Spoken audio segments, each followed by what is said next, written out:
Hey folks, see if you've ever had this problem. You're trying to eat a little healthier, but you're in the grocery store aisle, you're looking at packaging, nutrition labels, and they're so confusing, you don't know what's good for you and what's not. Well, this is why I love Thrive Market, my go-to online grocery store for getting all of my healthy essentials delivered, and I don't even have to leave my couch. Finding better options for the whole family is easy with Thrive Market's Healthy Swap Scanner. Just scan a product and it instantly recommends healthier swaps. This is how my wife and I found our new favorite snack, IQ bars. Sometimes I eat one in the morning with my coffee, sometimes just later on in between meals. They also have so many on-site filters that make it simple to shop by the needs of everyone in the family. Maybe you have someone who needs gluten-free food, somebody that has a peanut allergy. Well, no more scouring ingredient labels when you can just filter it all on Thrive Market. My wife and I often use the high protein filter to stock up on things like Sieti chips. Ready to make the switch? Go to thrivemarket.com/TCAT for 30% off your first order, plus a free $60 gift. That's THRIVE market.com/TCATT, thrivemarket.com/TCAT.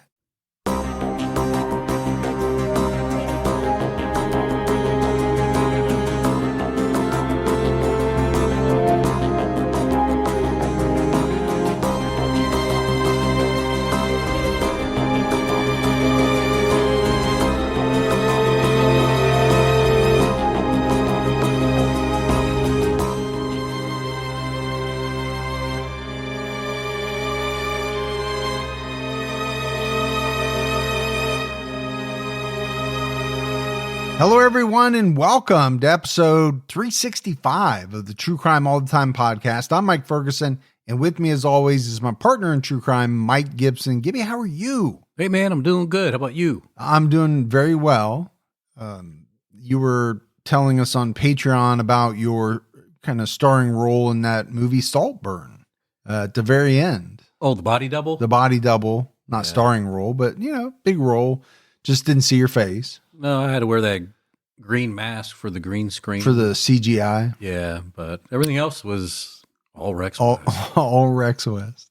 Hey, let's go ahead and give our Patreon shout outs. We had Rosie W. Hey, Rosie. Kimberly C. Thank you, Kimberly. TJ Lefebvre. Hey. Lefebvre? I'm on Lefebvre. Okay. Jennifer Beard. Thank you, Jennifer. Rockin' Rose jumped out at our highest level. Thank you, Rockin'. Kathy Turner jumped out at our highest level. Well, appreciate that, Kathy. We had Linda. Hey, Linda. Kukin Star. Well, what's going on, Kukin? KY Newport. What's going on, Newport? Matt Manley. Hey, Matt. Lindsay Buckwald. Well, thank you, Buckwald. Carrie Buckland. There's Carrie. Emily. Well, thank you, Emily. And last but not least, Jane Harris. Good old Jane. And then if we go back into the vault, this week we selected Kay Kroniski. No way. Well, thank you. Yes, way. Kroniski. Way. So this is our first episode of 2024. The math was very easy on that one. It was. It's not so easy and never has been for me is remembering when I'm writing a date, like on a check. I don't write too many checks anymore, but like on paperwork, we used to have to do at work and stuff. Right. It would take me weeks, or into some part of January before you got the right year. Yeah, before I stopped using the last year. We all knew that. We always went behind you. Had to correct all my stuff. I appreciate that, but I'm looking forward to it. I don't want to say it's going to be a great year because the last time I said that was 2020, and we know how that turned out. Yeah, and people are still giving me a hard time about that. So, but let's just say I'm optimistic. Be very optimistic. Yes, absolutely. Hey, we have an episode out right now on TCAT Unsolved. We're covering the Axeman of New Orleans. And this is a big case, one that we've been wanting to do for a while. An unidentified serial killer who attacked a dozen, probably more, people in the earliest 20th century. So it's an old case, but it hasn't stopped people from over that entire time span trying to figure it out. A lot of people playing armchair detective. Very intriguing. Yeah. It really is. Yeah. So, make sure you check that one out. All right, buddy. Are you ready to get into this episode of True Crime All the Time? I am ready. We're talking about James Sullivan. In 2006, James Sullivan was convicted of hiring someone to murder his wife.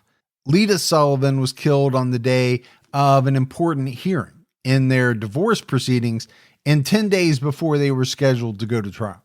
The police suspected James was behind it from the very beginning, but it took quite a long time to bring charges against him. So we know what we're dealing with here.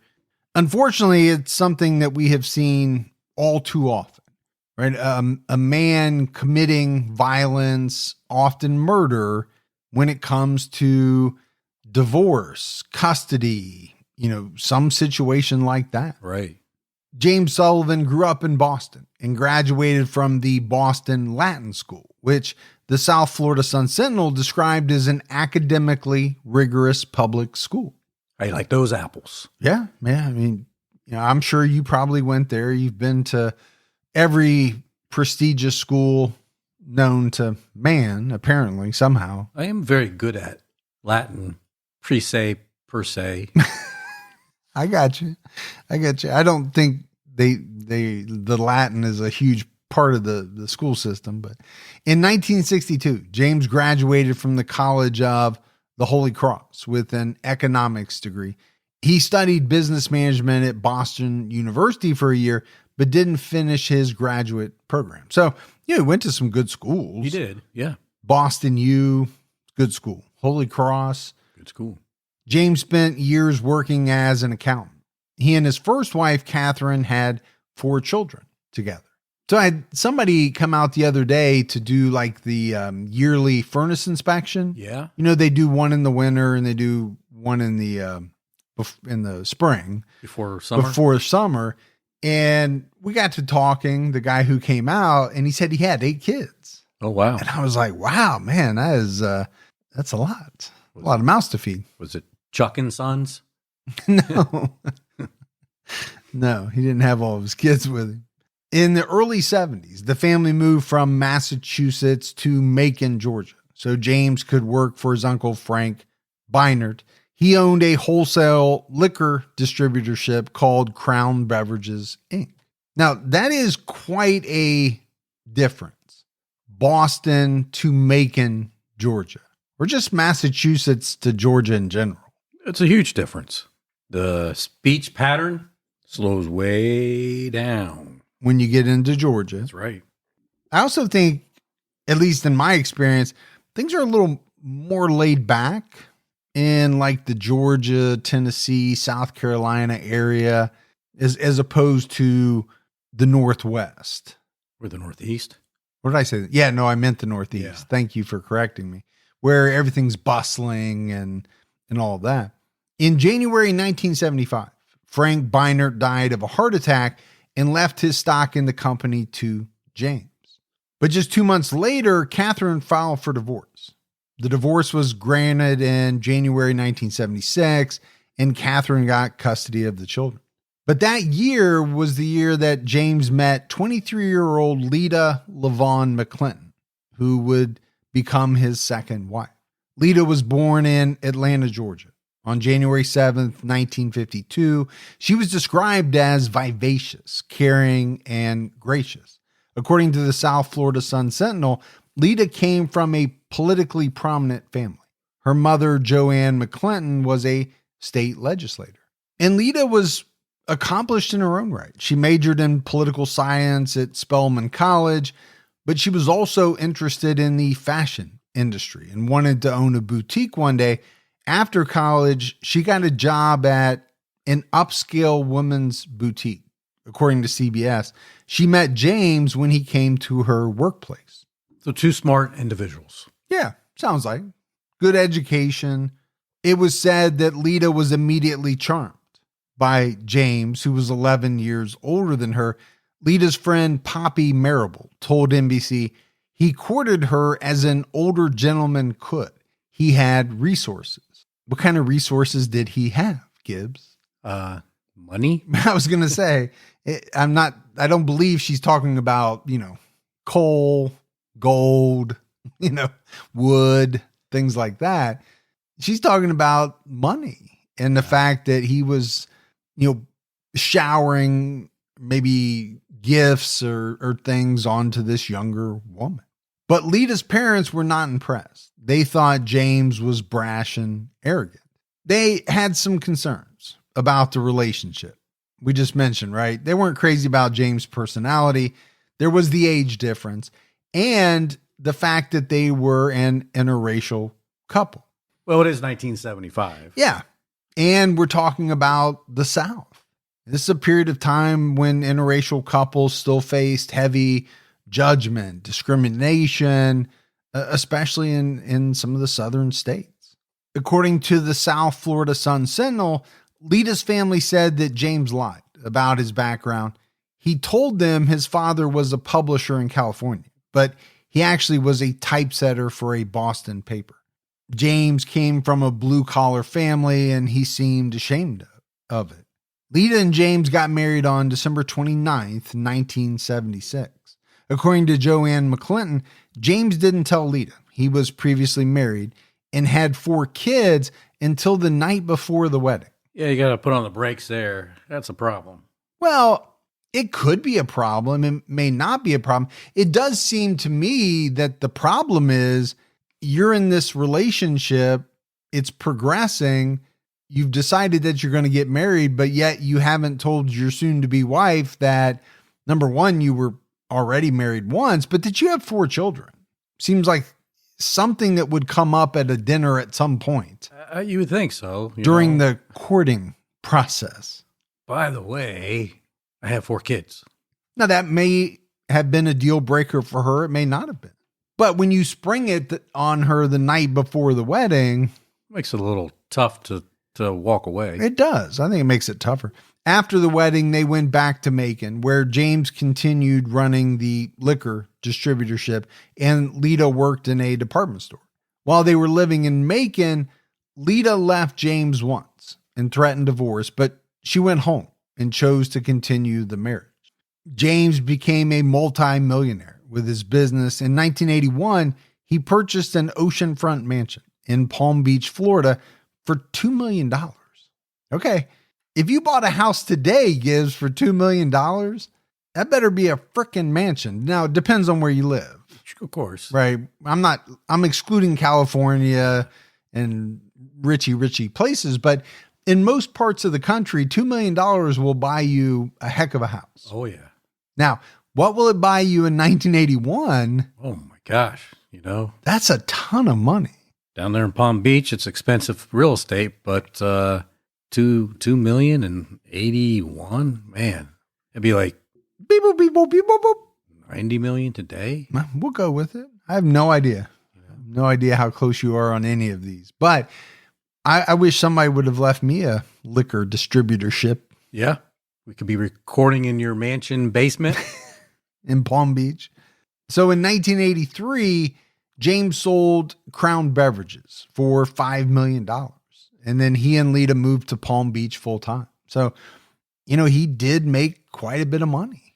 James worked on creating advantageous social connections by, going to spots where the wealthiest people in the city spent their time.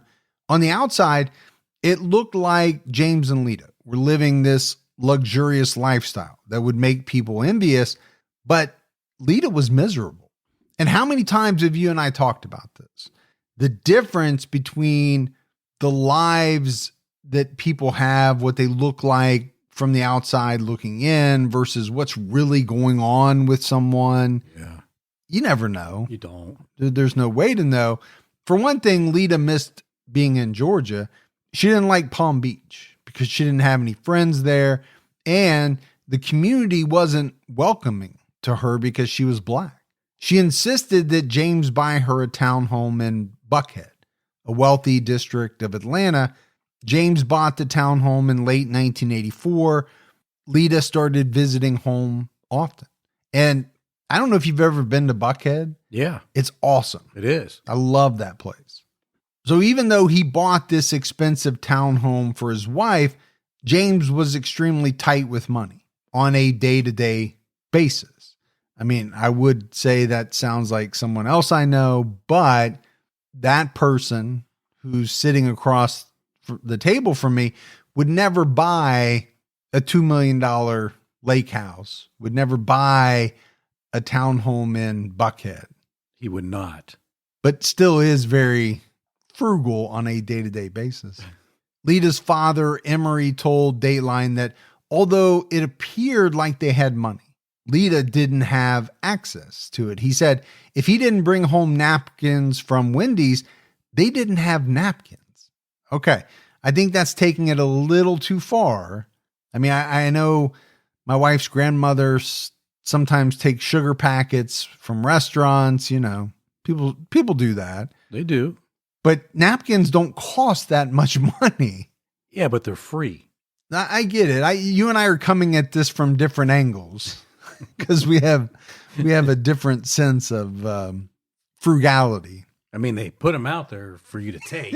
Yeah, it doesn't mean you take half the thing to use for the next month. Is that why when we get DoorDash, like you ever notice when you get DoorDash, you open the bag up and there's never any napkins? You're like, because somebody like you has already taken them from the store. James was also unfaithful to Lita. She once found blonde hair in their bed. She had dark hair, so they knew it wasn't hers. Lita's friend Poppy told NBC that she put up with it for so long because of her traditional upbringing. However, Joanne McClinton said that the final straw was when James started hiring sex workers. And I would say for a lot of people, that would be the final straw. It might not even get to that point. Yeah, but if it did, it'd be like, okay, enough is enough, buddy. Yeah, I mean, it does not sound like a great situation that she was in. Right? They got some money, but she can't get access. She's not allowed to have it. It sounds like he really kind of had her locked down a little bit to the point where, you know, I'll dole out a little bit of money just for what you need. You're not going to just have access to everything. Control. And at the same time, he's cheating on her and hiring sex workers. So obviously not a great marriage. Lita ended the marriage after 8.5 years. On August 12, 1985, she moved out of the Palm Beach house permanently while James was on a trip. And then she filed for divorce 2 days later. She did the old sneak out move. Lita lived at the townhouse in Buckhead and James stayed in Palm Beach. Several months later, he started dating a woman named Suki Rogers. Suki got divorced in 1986 after her husband hired a PI to prove she was cheating. The PI informed her husband that he saw Suki leaving the garage while James pulled in. And apparently she had met James through her husband. They were part of the same wealthy social circle. So this is maybe just one of the women he was cheating on Lita with, but obviously she's also cheating. There's a lot of cheating going on. A lot of cheaters. And that is something that I've learned in the research of these cases. There is a lot of cheating going on. There is. The divorce negotiations between James and Lita were extremely contentious. According to court documents, James accused Lita of drug abuse, adultery, and theft. Lita accused him of adultery and financial control. So it's not going to be amicable. Very rarely is. Very rarely. And do you think that goes up with the amount of money that, you know, the people have? Oh, for sure. Because now they both can afford attorneys, good attorneys. And there's more to haggle about. There's more to, you know, try to get your hands on, I guess. After Lita moved out, Jim's attorneys argued that she abandoned the marriage and took most of their valuables with her. Lita wanted to keep the townhouse in Buckhead, the furniture, the decorations, and the couple's Mercedes. James was also behind on court-ordered temporary support payments and his 2 mortgages. So, again, you can have money, but that money can go pretty quickly. Real quick. Depending on, you know, how good you are with it. I'm trying to figure out why he had 2 mortgages if he sold that business for $5 million. Maybe he got good interest rates. I don't know. He also had expensive habits, it seemed. You mean hiring sex workers? Yeah. Maybe he had others. I don't know. What was said was that overall, it seemed like Lita was doing way better, right? Away from James. She was getting involved in charity work and had recently started dating. The divorce proceedings were in the final stages by the end of 1986. The final divorce hearing was scheduled for January 16th, 1987, and the trial was set for January 26th. This hearing was extremely important because it would determine how James's $8 million worth of assets would be divided. James would have to pay Lita anywhere from, let's say, $250,000 to maybe millions of dollars, depending on the outcome of this hearing. Yeah. So It's a big deal. yeah, I mean, it's almost an understatement to say that there's a lot at stake, right, as it relates to this hearing. The problem is Lita would never attend the scheduled hearing. Don't let allergy season slow you down. Get common allergy meds for as little as $15 with GoodRx. So you and your family, pets included, can stop allergy symptoms before they start. GoodRx is free and easy to use. Just search for your prescription on the website or the app, compare prices, and get a free coupon to show your pharmacist. Save at over 70,000 local pharmacies nationwide, including Walmart, Walgreens, CVS, Publix, Kroger, and many more. Check GoodRx before every trip to the pharmacy to save up to 80% on both brand and generic medications. And did you know GoodRx rewards you for saving money too?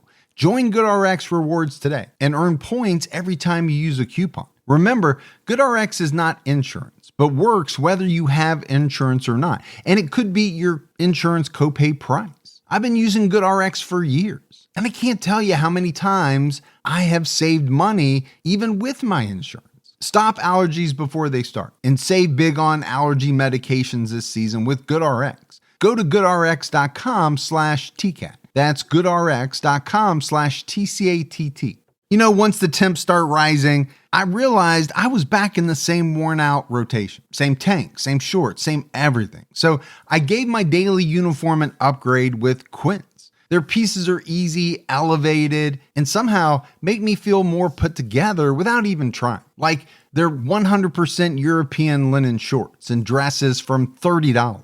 Luxe swimwear, Italian leather platform sandals, and so much more. The best part, everything with Quince is priced 50 to 80% less than what you'd find at similar brands. By working directly with top artisans and cutting out the middleman, Quince gives you luxury without the markup.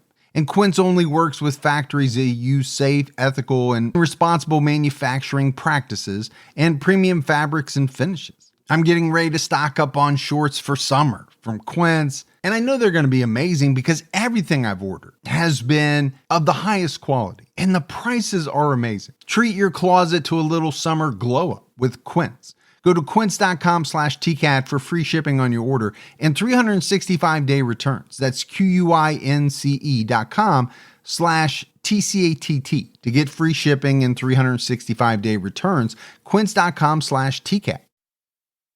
On the morning of January 16th, 1987, Lita was fatally shot by a man posing as a flower delivery driver. Lita's friend, Poppy Marable, and her young daughter spent the night at the townhouse. Lita and Poppy were having coffee when Lita answered the door and was shot. Poppy ran upstairs once she heard the gunshot, and she never saw the shooter's face. Poppy got her daughter out of bed and hid with her in a bathroom closet. She didn't come out until the police arrived.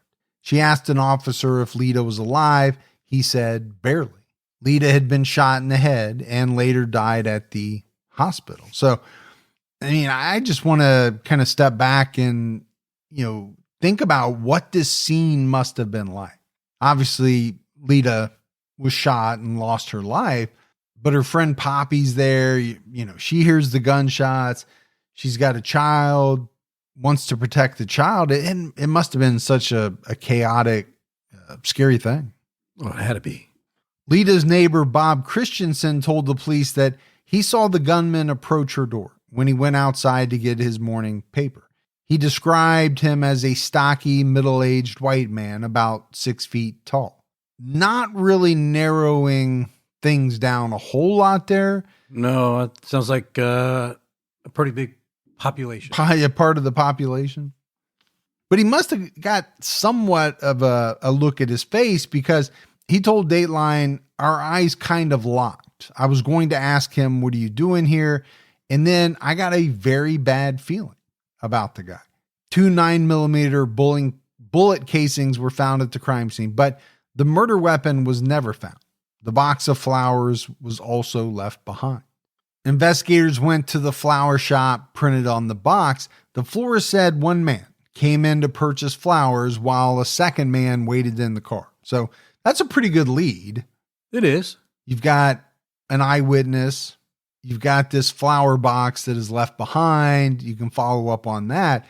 And the police were able to make 3 composite sketches based on the witness descriptions.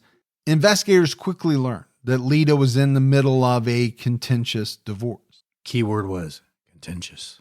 Now, they were going to look at James anyway, but how much more quickly are they going to look at him when they find out that, you know, this divorce is contentious? There are hearings coming up. And Lita's parents suspected James from the beginning. Her father, Emery McClinton, called a friend within the Atlanta PD and said, this son of a bitch killed our daughter. So he was pretty certain. He knew. James was questioned and claimed he had no idea who would want to hurt Lita. He did have a strong alibi. He was in Palm Beach on the day of the murder. He played tennis with his girlfriend and went out to dinner that night after he'd received the news. So it does seem like a pretty strong alibi. It does seem pretty good. You know, you're not in the same state. You're with someone. You go to dinner. I'm sure people can corroborate that. But what does that mean? It means most likely you couldn't have pulled the trigger. But what it never means is that you couldn't have orchestrated or, you know, been the catalyst. Yeah. For what happened. We've heard enough of those. We know how that turns out. But it did seem like the investigation moved slowly. In May 1987, it was announced that Atlanta investigators requested James's phone records. According to the Atlanta Constitution, it was acknowledged that James was the primary suspect in Lita's death. So obviously they must have said, okay, we get it. You have an alibi, but we still think you were a part of it. You might not have pulled the trigger, but you most likely set it in motion. Yeah. According to the United States versus Sullivan, on January 13th, 1987, a phone call was made from a room at the Howard Johnson's Motel in Sandy Springs, Georgia, to James's home in Palm Beach. 3 hours later, a call was made from the Palm Beach house to the motel. Okay, that's interesting. They're going to want to know who you're talking to at the Howard Johnson's. Sure. What was said? Tell us. James made several calls that morning to Lita's neighbor in Buckhead. He also called a mutual friend to ask about Lita's whereabouts. On the morning of the murder, a collect call was made from a payphone at a rest stop on I-85 on the way to James's Palm Beach house about 40 minutes after Lita was shot. The call only lasted 45 seconds. The rest stop was about 30 miles from Lita's home. You know, you can say a lot in 45 seconds. Well, especially if you're only confirming that something was done. Yeah. Or, you know, something like that. Obviously, you're not talking about recipes or, you know, what you did that weekend or in 45 seconds. But I think the type of phone call that we imagine this to be obviously can be done in 45 seconds. They found all this phone activity suspicious, but the DA chose not to press charges because they didn't know who the shooter was and they didn't have the murder weapon. Well, that's a problem. It is a problem. So they can think, okay, James wanted Lita dead. He had something to do with it. He didn't shoot her. He most likely hired someone, but we don't know who that person is. And we don't have the murder weapon. We can't really prove a lot. And I don't think the phone calls by themselves would convince a jury. Just not enough there. No. Investigators also discovered that James received a commitment for a $960,000 loan on his Palm Beach home on January 14th. He needed this money because his 2 mortgages were due. He listed himself as unmarried on the paperwork. James got the new mortgage in March of 1987. Well, so just 2 days before she's murdered, he's going to go ahead and put on his application that he's single? Doesn't look great. Or, he could have just been upset, knew he was getting divorced. I think a defense attorney could argue that point, but as we always do, we're talking about stacking things. Sure. It's not just one thing. No, it doesn't look good. No, it definitely doesn't. On September 26, 1987, James married his girlfriend, Suki Rogers. So, you could say that's not enough time, but people could also make the argument that, the relationship with Lita had been over for a long time. They weren't living together. The case stalled for the next 3 years. In the meantime, James ran into some trouble with the law. In 1989, he was labeled a habitual traffic violator and lost his license for 5 years. This was after he received 17 traffic violations in 6 years. And I know you know something about that. You've been labeled a habitual traffic violator as well. I pay my tab. Why are you talking like Batman? I'm Batman. That's right. I'm Batman.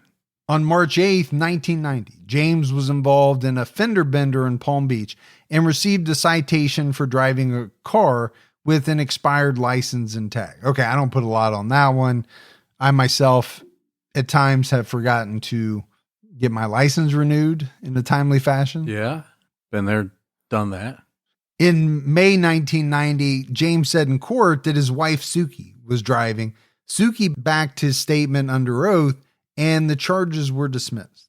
But soon he was reissued a ticket for driving with a revoked license, and Suki was arrested on a perjury charge. So they must have found out somehow that she was not driving. I think he thought he was smarter than the system. Well, don't they all? I mean, the people that we talk about, They always think they're smarter. I think they think they're smarter than what they really are. And I think they think they're smarter than, the people that they're going up against, law enforcement, whoever it is. And they're just not. So you have all this going on. And then a federal grand jury began looking into the murder of Lita Sullivan in April 1990. On June 12th of 1990, Suki filed for divorce and went into hiding. According to the South Florida Sun-Sentinel, she claimed James was foul-mouthed, name-calling, and violent-tempered. He was very tight with his money, and she was deathly afraid of him. Those were all quotes. They got married in 87 and already getting divorced just 3 years later. But if he really was violent and she was deathly afraid of him, you could understand why. I mean, I do think he was very tight with his money. That's come up before. Yeah. I think that part's a given. In one document, she was quoted as saying, "A year ago, he told me that I was dealing with a dangerous person," meaning him, in a dangerous game, and that I had better watch out. His previous wife was murdered in Atlanta. And I thought that was strange because, they were kind of dating at the time. I'm sure she knew that. Yeah. So what is that? A threat? Because it sounds like one to me. I think it is a threat. Because you're not saying that you better watch out, my previous wife was murdered, if you didn't have something to do with it, because why would she need to be careful or watch out if some random stranger had murdered his wife? That wouldn't be much of a threat. James and Suki's divorce trial started in September 1990. She came forward with shocking testimony. She said James confessed to her that he planned and paid for Lita to be murdered. Okay, that's bombshell That is. type stuff there. I'm sure the prosecutor hearing this at this divorce trial is like, we need to move forward on this. Suki's attorney said that James confessed on the night she was charged with perjury for offering an alibi for his traffic ticket. And maybe that's how he got her to do it. I don't know. Suki Rogers testified per the Atlanta Constitution, he hired someone to murder her. I thought I'd be next. So I think we're getting a little more insight into why maybe she was deathly afraid of him, because she had knowledge that others didn't, that he had already had one wife murdered. Well, what's to think that he wouldn't do it again? Yeah, because he had no problem doing it the first time. Doesn't seem like it. Now, she said she didn't ask for details after James confessed. The reason it was brought up was because James was worried about going to jail for the traffic offense. He told her they should sell their house and move out of the country. Seems a little drastic. I get it. You've racked up a lot of traffic violations, but realistically, how long are you going to spend in jail? Unless there was a underlying reason he's saying this. Yeah, maybe. The divorce trial recessed in late September. In October, Suki appeared before the federal grand jury, which was still investigating Lita's murder. So I think that's back to your point, Gibbs. When they in Georgia hear about what she's saying in this divorce trial, okay, they're going to want to move forward with that. The divorce trial resumed in November. This time, James's attorney accused Suki of arranging Lita's murder. And this does seem to come up in a lot of cases that we do. While you're defending your client, it seems like a lot of attorneys take that tact. Okay, whoever's attacking their client, they're going to turn it back around on them. Yeah. The authorities felt like they had to discount the testimony on both sides because it was made in the middle of another contentious divorce. And I kind of see where they're coming from on that. Yeah, she's saying that James told her that he had Lita killed, but at the same time, there's a benefit to her for doing that at the time she's doing it because of this divorce. In November 1990, Suki pleaded no contest to perjury and was sentenced to probation. James pleaded no contest to the traffic violation and received probation as well. So that's why I was having a hard time figuring out, hey, we need to sell the house and move out of the country. Obviously, it couldn't have had to do with the traffic violations alone. He must have thought there was something bigger coming That he needed to get away from.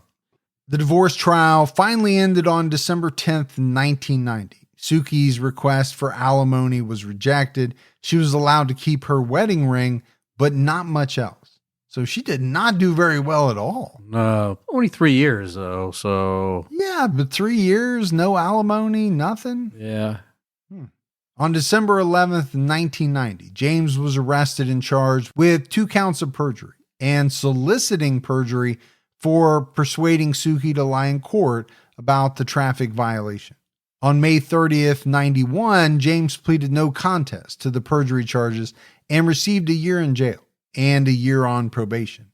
He was given almost a month to surrender himself. That's a pretty healthy amount of time. Hey, seems like it, doesn't it? Just make sure you're back here a month from today. Take your time, get your affairs in order. Yeah.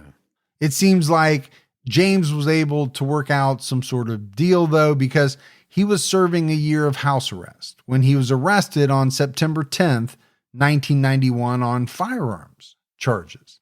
On September 6th, the FBI and Atlanta police searched his home and found a sawed-off shotgun and 3 other weapons. All right, this guy cannot stay out of trouble. Yeah, this is like common sense stuff here.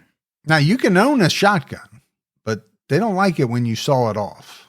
Well, the barrel. I don't know if they like you owning a shotgun while you're under house arrest. Oh, that may be true too. Yeah, didn't think about that. But I definitely know you can't saw off a shotgun legally in most places. I'm assuming anywhere. Well, if they don't know about it, what can it hurt? Well, that's like saying if a tree falls in the forest and nobody's around to hear it, did it really fall? Yes, it fell. There just wasn't anybody there to hear it. So in your logic, you can do anything illegal as long as nobody knows about it. Well, how'd you know the tree fell, though? Because I went back and I witnessed it the next day. Okay. 3 days later, on September 13th, FBI agents arrested 33-year-old Thomas Bruce Henley, described as a career criminal with convictions for robbery and aggravated assault. He was believed to be an accomplice, but not the shooter in the Lita Sullivan case. Now, you know how you don't want to be described is as a career criminal. No, that's not good. An affidavit was released a few days later that revealed the potential motive. James wanted Lita killed to avoid the costly trial. He was also at risk of losing his mansion because Lita refused to sign the note that would give James a loan to pay off his mortgage. So now we're getting into, the area maybe of why he had to put on there that he was unmarried to get that loan. Sounds like we're talking about murder for greed. And if you had to guess, would you say that the majority of murders fall into the category of greed based in some form or fashion? Yeah, I think you're safe to say that. I think it's probably correct. I don't know for sure, but it seems like a lot of them come down to either getting money or getting out of paying money. The affidavit alleged that Thomas Henley was the one who made the phone call to James on the day of the murder. The florist identified Henley as the man who purchased the flowers. So to me, that means that probably whoever was driving the car or waiting in the car was maybe the shooter. The affidavit was based on information from an informant named Johnny Austin Turner, who said he learned about the murder in April 1987 from Henley and another man associated with Henley. Turner told investigators that Henley said he was paid by the woman's husband. Henley said he bought flowers in the morning and shot a black woman. Investigators believe the second man was 40-year-old Marvin Maribel, the ex-husband of Lita's friend Poppy Maribel.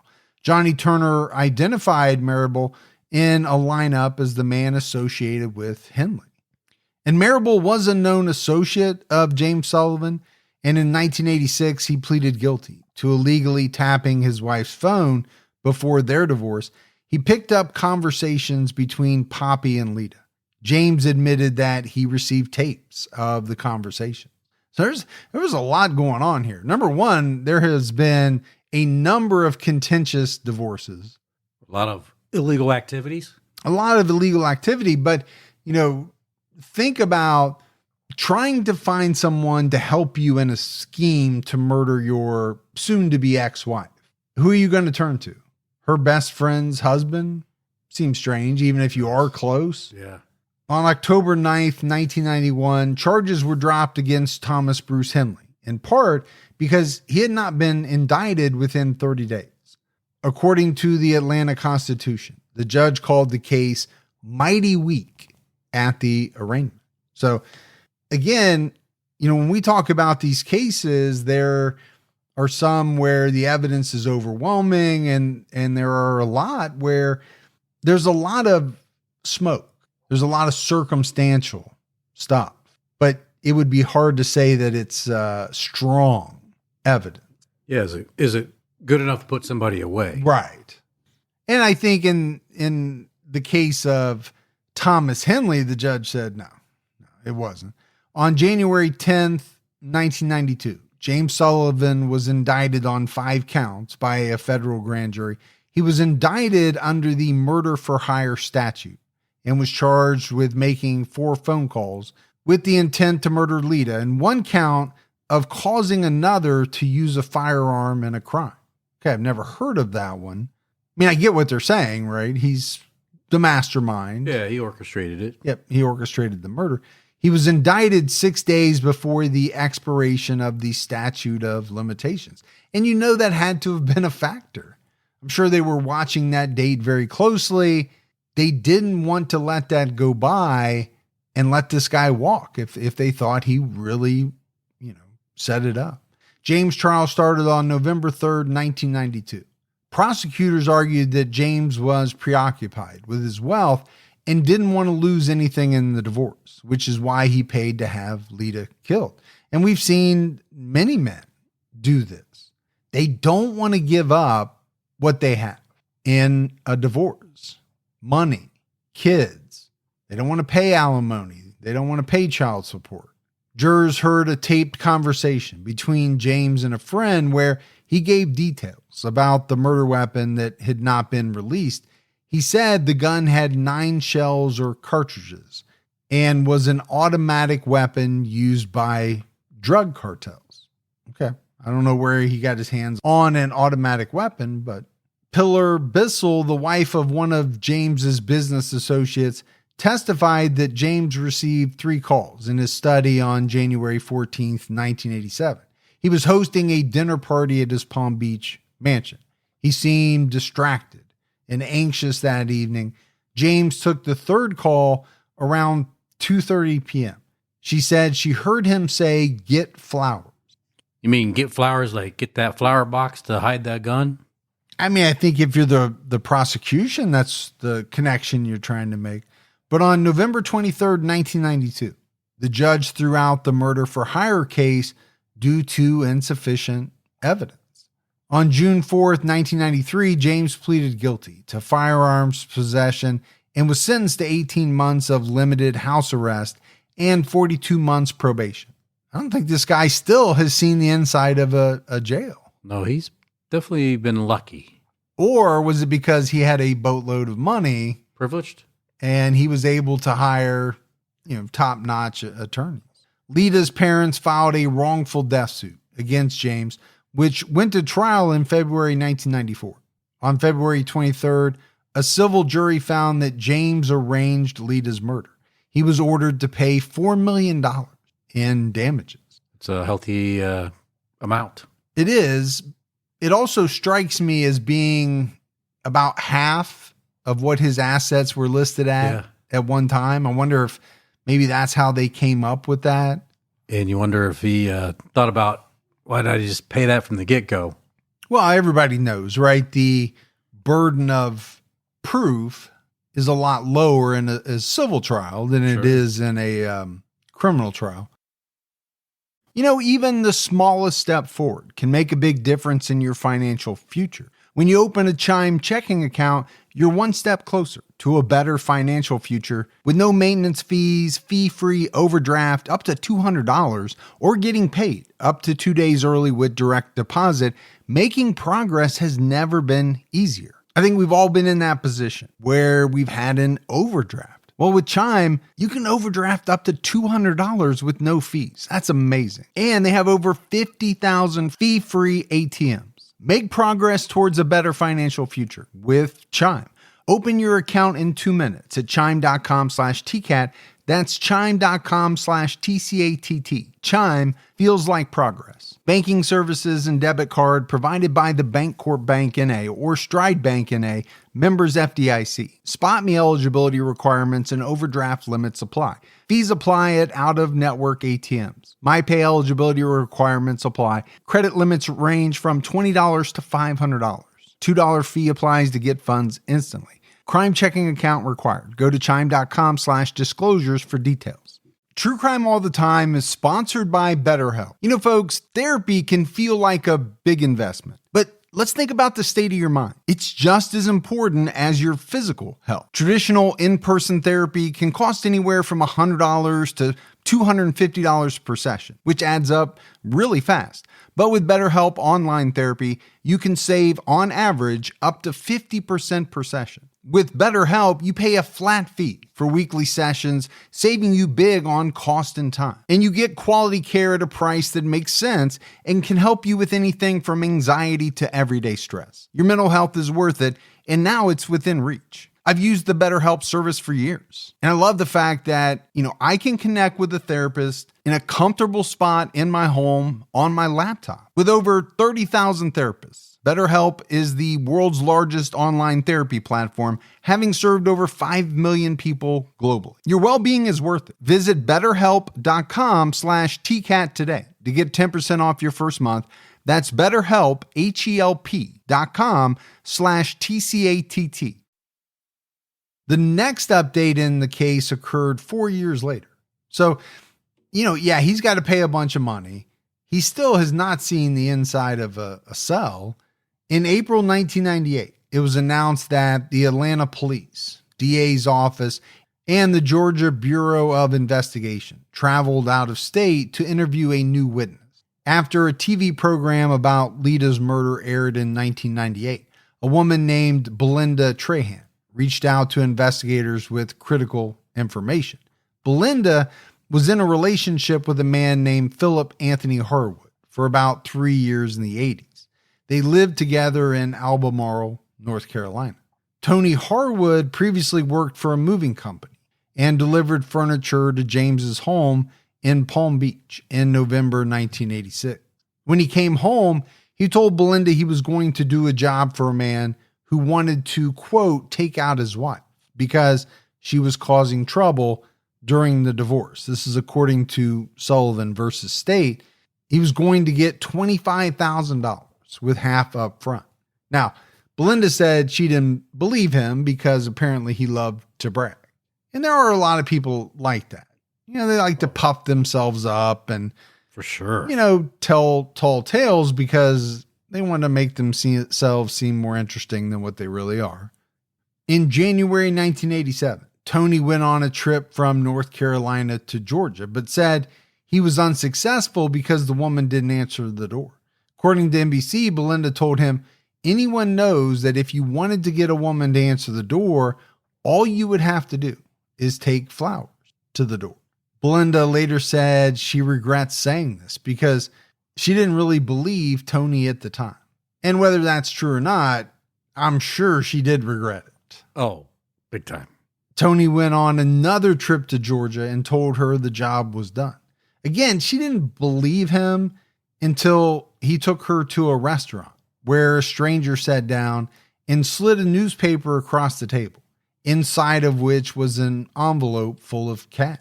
And the first thing that kind of jumped out at me is, number one, why is he telling, his girlfriend all of these details about the fact that he's going to kill someone? And then why does he take her to the payoff? He must have really trusted her that she wasn't going to say anything. Maybe he felt the more she was involved, less likely she would go telling somebody because at that point she had knowledge about it. Well, I didn't think about that. Belinda said that she and Tony broke up after he was paid. She moved to Texas and eventually got married, but he had been threatening her all these years. In January 1998, she asked him, "Did you kill that woman or what?" He responded, "I don't want to discuss that right now." The authorities agreed not to press charges. If Belinda cooperated, she was shown a photo lineup and said she was 40% sure that James Sullivan was the man from the diner. A few minutes later, she said she was 100% sure. Okay, those are pretty far apart. So she's 60% sure? More sure after a few minutes. And to me, that's a little bit scary because 40%, you ain't doing much with that. Now, if you say you're 100% sure, that's different. I'd even take 95%. Well, I know I'm 120% sure. Full of shit. That's what you were going to say. I know I'm 120% full of shit. Yeah. The police went to the moving company and found the invoice in an attic with James and Tony's signatures on it.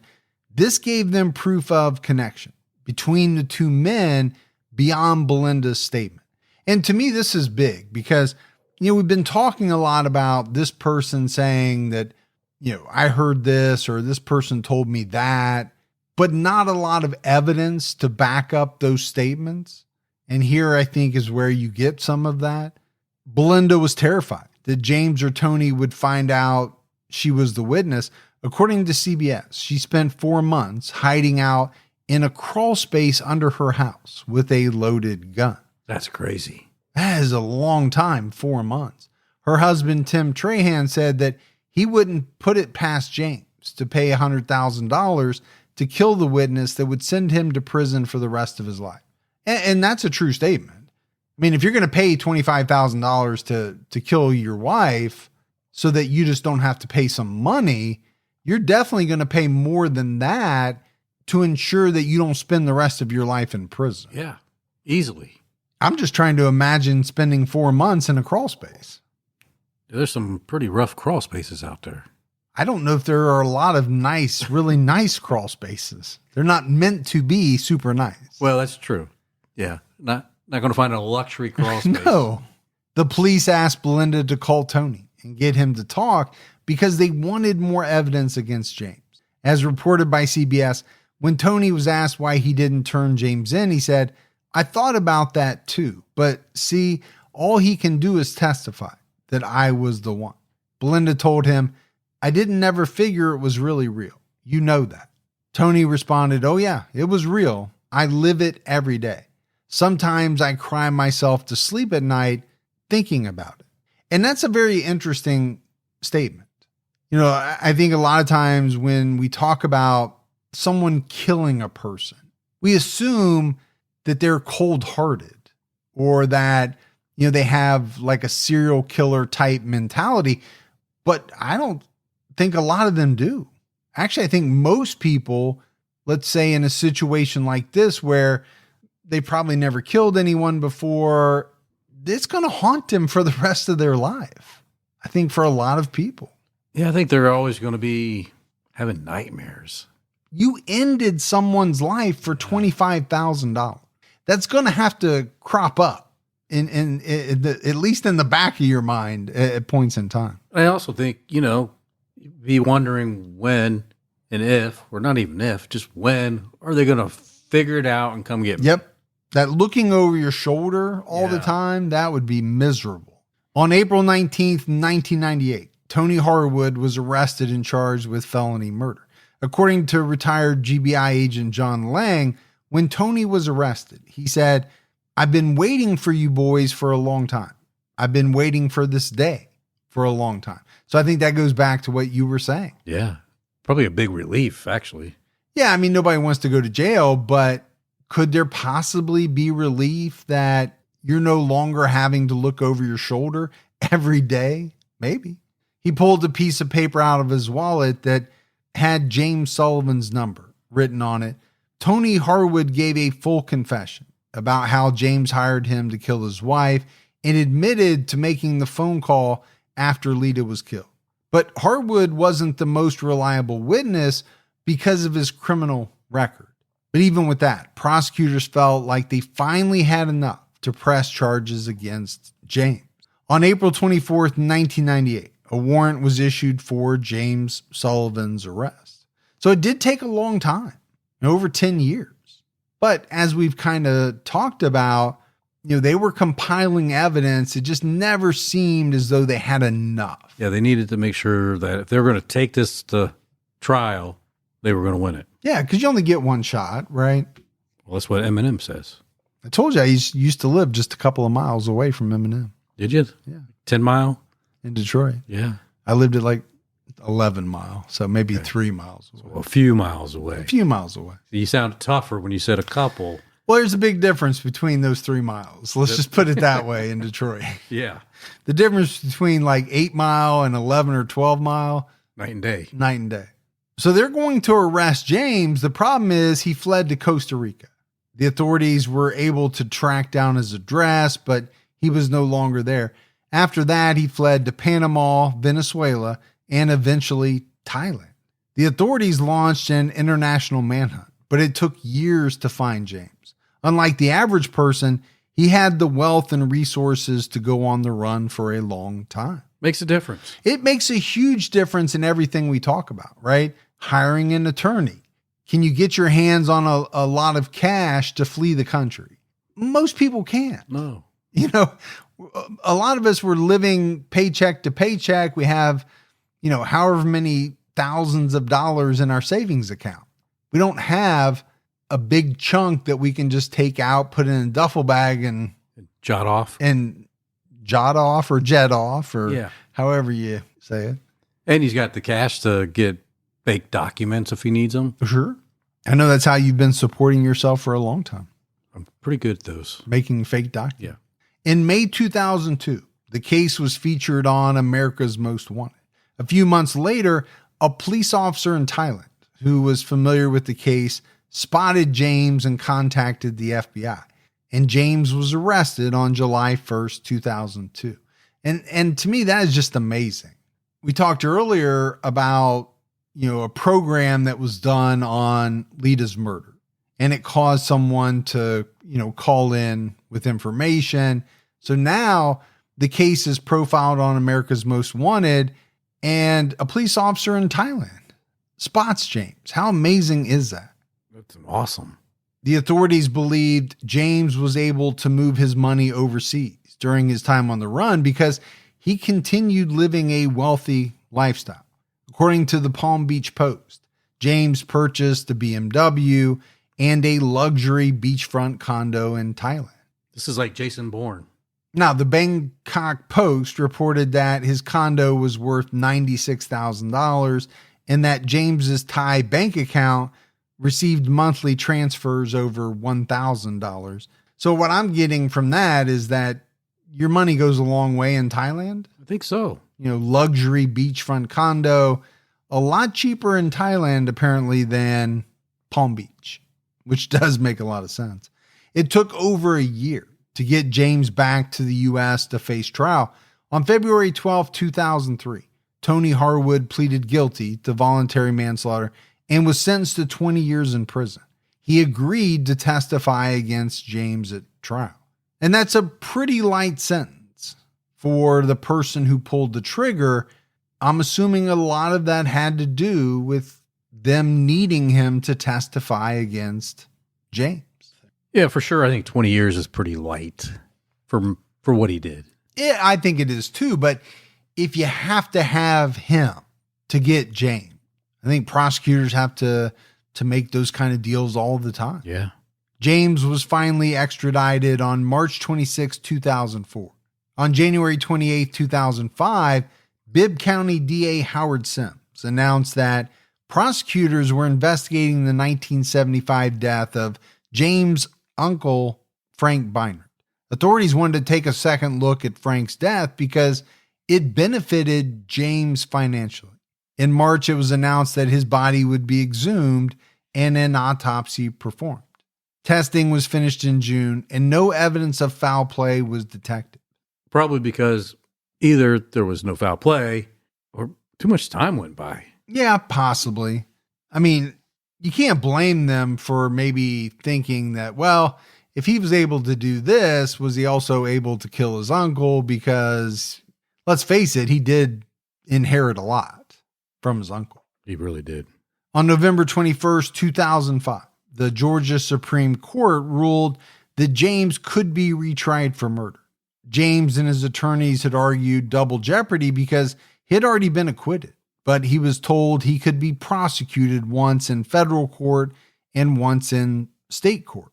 Jury selection started on January 5th, 2006, and testimony started on February 27th, 2006. Prosecutors argued James had Lita killed to avoid losing millions of dollars and losing his mansion. And we've seen people kill or hire people to kill for a lot less. Just for a few bucks, it seems like. It seems like. As we talked about earlier, at the time of the murder, James was trying to refinance a mortgage on his Florida home. The bank told him he couldn't refinance without his wife's signature. They gave him a letter dated January 14th, 1987. Within a week of Lita's death, James called the bank and told them he could complete the refinancing. Yeah, about that loan I needed, that's no longer a problem getting that signature, so let's move forward with it. Yeah. I mean, it doesn't seem like anything at the time, probably, but when you have the whole or know the whole scope, It seems pretty damning. That loan officer's probably like, dang, man, he really wanted to close this loan. Lita's divorce lawyer and her friend testified that James wanted to limit how much money Lita would win in court, and Lita was killed on the day of the hearing that would decide how much James had to pay her. And we've known that from the beginning, right? The timing of this just made him look terrible. It really did. Put him at the top of the list. Lita's neighbor, Bob Christensen, testified about seeing the shooter carrying flowers to Lita's door. He picked Tony Harwood out of a photo lineup, which makes sense because Tony confessed to doing it. Christensen said that James called him on the morning of January 13th to ask if he'd seen anything strange around the house. He thought this was odd because he hadn't spoken to James in years. And that would be odd. Be strange. Now, at the time, it would be strange because you hadn't talked to this person in a while. But then once Lita is killed, I think looking back on it, it would be even that much more strange. Yeah. But no doubt, Tony Harwood was the prosecution's main witness. He testified that he met James 2 months before the murder when he delivered a piano to the home in Palm Beach. He was there for no more than 2 hours.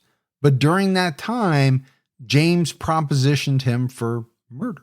Isn't that strange? It's so, I never understand it. How does the conversation start? Hey, you did a great job delivering the piano. You know what else I think you'd be really good at? Murdering my wife. How you feel about that? You open to that? And if you're not, please don't tell anybody that I asked you. I mean, it just seems like you're going so far out on a limb Right. with somebody you've never met. And maybe I'm even more amazed that so many people take these individuals up on their offer. I get it. $25,000 was probably a lot of money to Tony Harwood at that time. Oh, yeah. But to kill someone? Wow. According to NBC, Tony testified that James said, you know, I've got this wife of mine up in Atlanta, and she is just trying to take everything I've got. And I don't know what to do about it. I need somebody to help me take care of my problem. Do you know anybody that can possibly take care of my problem for me? Because I need some help. Now, Tony said he thought James was joking, but when he received $12,500 in the mail, he realized he was serious. He's like, well, I got half the money. Why not just take half the money and not commit the murder?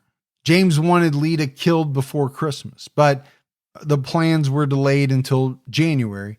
On January 13th, 1987, Tony and 2 friends drove to Georgia and checked into a Howard Johnson's motel. At 5:30 a.m., one of his friends went to Lita's home, but she didn't answer the door. James suggested he use flowers to get Lita to come to the door. Anthony returned to Atlanta with his friend John on January 15th.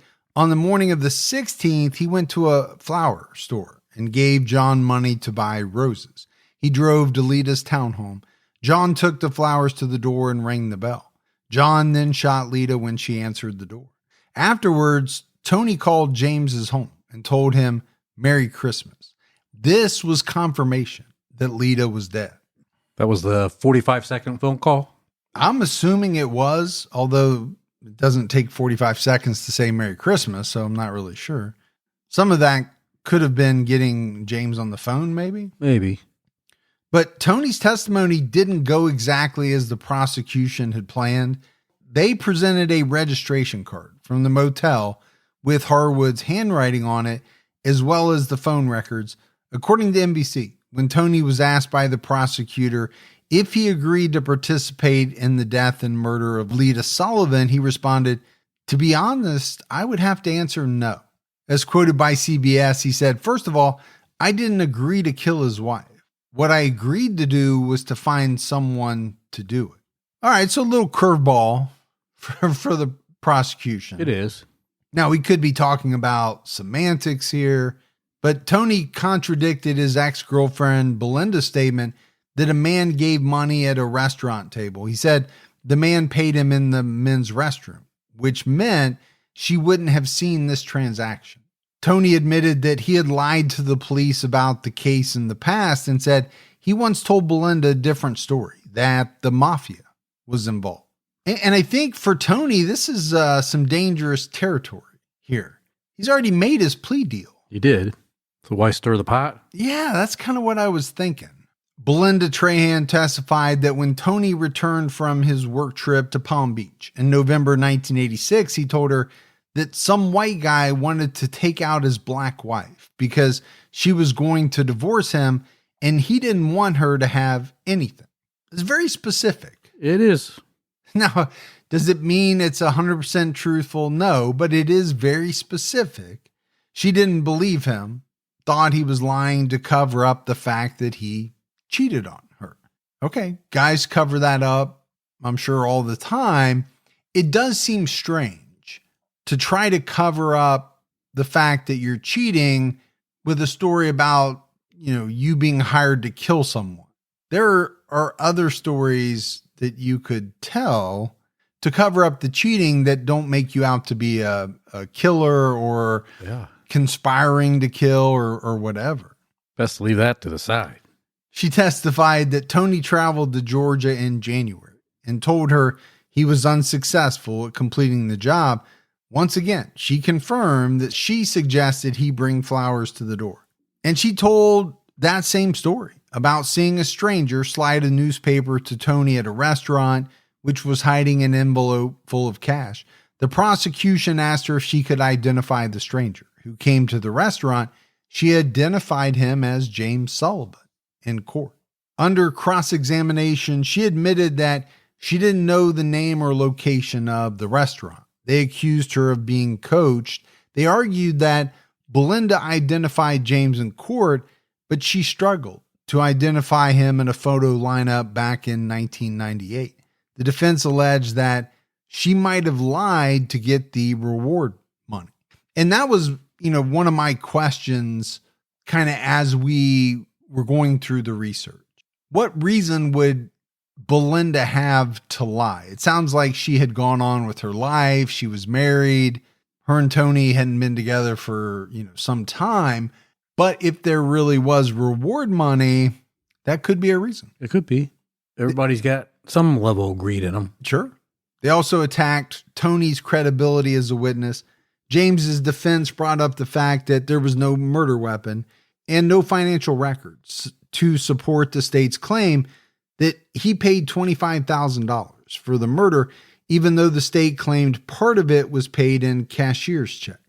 Well, this guy had plenty of cash. You think he could have figured out a way to do this without leaving a paper trail? Meaning that then there would have been no financial records at all. They had James's divorce lawyer testify that the divorce was no more contentious than other cases he'd handled. Finally, the defense argued that there was no way to verify what was said in any of the phone calls. And that is true. I mean, really, you just have testimony of someone saying, this is what I said on the phone call. Yeah. On March 10th, 2006, James Sullivan was found guilty of murder. On March 14th, he was sentenced to life in prison. His appeal to the Supreme Court of Georgia was denied on September 22nd, 2008. In January 2014, Emery and Joanne McClinton filed a lawsuit against James Sullivan to preserve their rights to the wrongful death judgment. With interest, James owed them $13.5 million by this point, but they hadn't received a dime. They had to file a new suit to be entitled to the money after 20 years. It's a big chunk of change. Well, it is. And I think this is the problem with civil suits. You can get a big award, but getting the money, that's sometimes a different story. Yeah, it's like night and day. The family's attorneys filed a different suit to stop James from declaring bankruptcy to void the wrongful death verdict. They discovered that his defense attorney in his criminal trial was paid with a Swiss bank account. Ah, okay. The old Swiss bank account, which I know you're very familiar with. Good banking. They spent 2 decades trying to track down the money. They believed James was hiding millions in Switzerland and other foreign accounts. And I think, this goes back to his time on the run. He's traveling overseas and they thought he was hiding money in different places. Yeah. Well, they used to say, put your money over in a Swiss bank account or a Cayman Island. Sure. Those were the 2 things. Yeah. From all the movies I've seen. Exactly. In 2015, the McClintons were able to persuade a judge in Palm Beach County to give them more time to investigate and find the money. But if James dies before the search is over, the McClintons could still receive any money in his estate. Now, what happens, Gibbs, if he dies and that money is just sitting in a Swiss bank account? Does it just sit there? I think so. Unless he has an heir that can try to make a claim for it if they can ever find out that it's actually there. Right. So the McClintons were in their 80s at the time, of the publication of this source. I wasn't able to see where they were deceased. Couldn't, locate like a find a grave profile or anything like that. So it seems like they may still be alive. Tony Harwood was released on May 25th, 2018, after serving 20 years in prison. According to the Georgia Department of Corrections offender query, James Sullivan is 82 years old and incarcerated at the Augusta State Medical Prison. So obviously he's not probably doing real well if he's at the medical prison. I think as we wrap this one up, Gibbs, there was a lot of unique things here. I mean, the reason for the murder was not unique. We've seen that time and time again. I think in James Sullivan, you had a guy who had considerable wealth.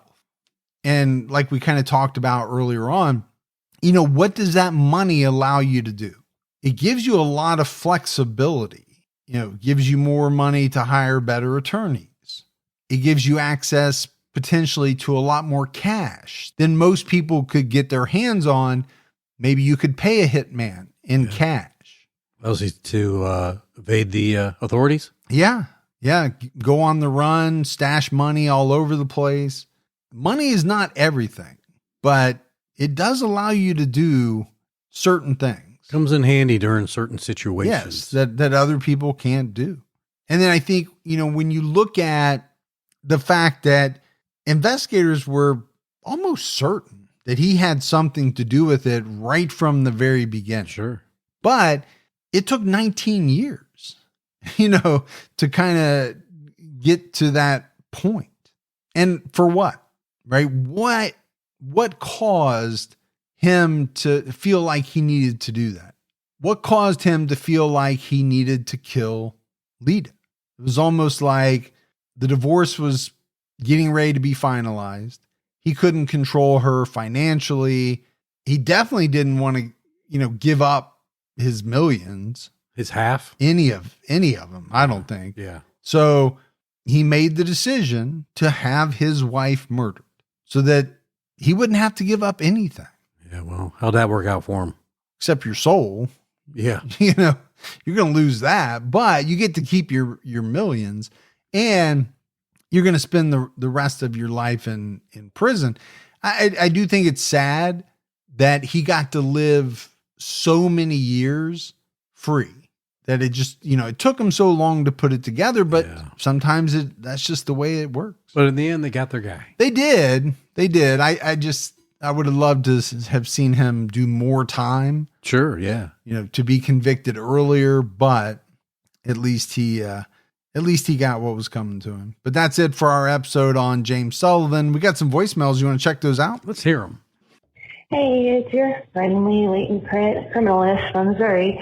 I'm actually calling because I'm a little bit behind because my husband and I love listening to you guys, but when we go on little trips, he asked me to stop listening so we can binge listen as we're traveling. But anyway, we got to your Kai McGilvery case that you were saying that you weren't sure what they would do with rinsing evidence with fresh water and latent prints. So not to give out too much information for those criminal minds out there, but yes, there is some processes where we do actually rinse with fresh water. And yes, we can get prints off of items that were submerged in water. It's actually a very cool job, and I listen to you guys on a daily basis as I do my job, as I am currently doing right now.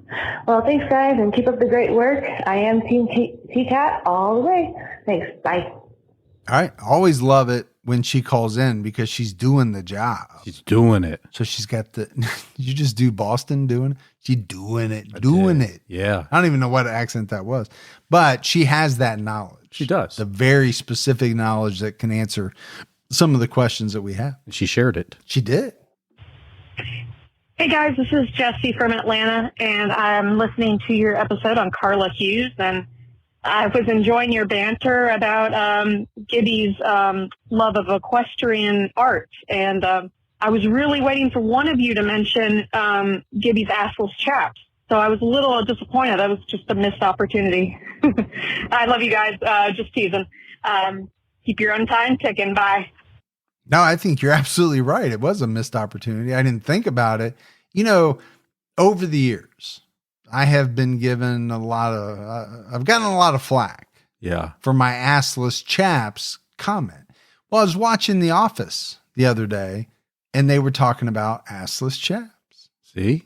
So I'm not the only one who has said it. but I'm the only one that wears them. Well, I think a lot of people wear them. You're the only one who wears them without anything else, which is what makes them assless. You know where I didn't wear them?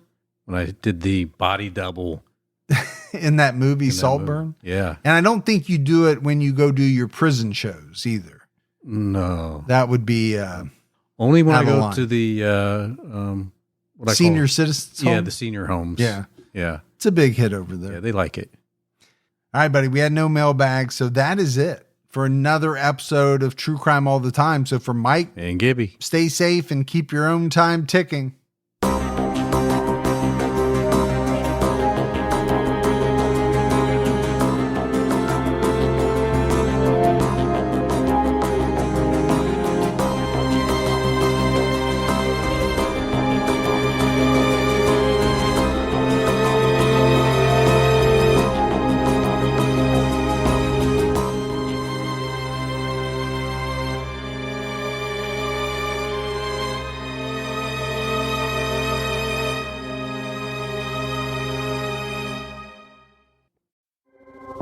It was over 30 years ago that Clifford Olson first called me.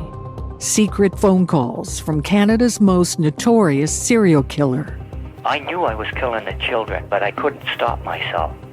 Now it's time to unearth the tapes, because I believe there are still answers to be found.